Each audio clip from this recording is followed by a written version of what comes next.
High, আমি অপরাজিতা। কালকে ছিল উল্টো রথ। রাস্তায় বেরোতেই সব দিকে খালি রথ আর রথ। এরকমই রথ দেখতে দেখতে পেয়ে গেলাম রথের প্রসাদ। আর কত বড় বড়, কি সুন্দর করে সাজানো সব রথগুলো। আজকে আমি, মা আর ভাই গেছিলাম আমাদের এখানে মুকুন্দপুরের রথের মেলায়। খুব মজা হয়েছে রথের মেলায় গিয়ে। নানান দিকে নানান দোকান। আর এই যে দেখছো, এটা কিন্তু রথ না, এটা রথের স্টাইলে মন্দির। জগন্নাথ, বলরাম, সুভদ্রা সবাইকে এত ভালো লাগছে। এবার মেলা থেকে বেরিয়ে আমরা এখানে চলে এসেছি খাবার দোকানে।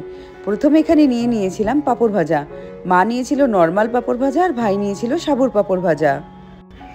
রথ মানে বৃষ্টি তো হবেই, তো এখানেও হয়েছিল ছিটেফোঁটা বৃষ্টি। খুব বেশি জোরে হয়নি, মেলাটা ঘোরা গেছে বৃষ্টিতে। তো এখানে দেখি গরম গরম ঘুগনি বিক্রি হচ্ছে, সেখান থেকে ঘুগনি নিয়েছিলাম। অনেক চড়ার জিনিস ছিল, কিন্তু এখন না এসব জিনিস চড়তে ভয় লাগে। একটা সময় এসব জিনিস অনেক চড়েছি। আর বাচ্চাদের মিকি মাউস আমার দারুণ লাগে। এবার চলে এসেছি মেলার এখানে টুকিটাকি জিনিস কেনাকাটির জন্য। আমি দুটো 30 টাকা করে কানের নিয়েছি, আর মা এখানে ওই ক্লিপ নিচ্ছিল। তারপর দেখলাম উল্টো রথের প্রসাদ বিলি হচ্ছে। আমি আর মা লেগে গেলাম লম্বা লাইনে। ভাই বলছে ও প্রসাদ খাবে না। তো এরকম প্রসাদ কিন্তু ছাড়া যায় না। একদম পাতলা খিচুড়ি, আর এই খিচুড়ির স্বাদ বিশাল। চামচ দেয়নি, তাই এইভাবেই মুখ দিয়ে খাচ্ছিলাম। তো এবার চলে গেছি জিলাপির দোকানে।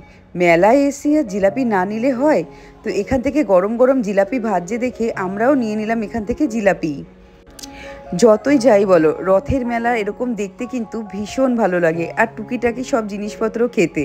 তো অবশেষে মা একটা আইসক্রিম খেয়েছে, ভাইও একটা আইসক্রিম খেয়েছে, আর আমি নিয়েছিলাম লেবুর জল। এবার আসি, টাটা।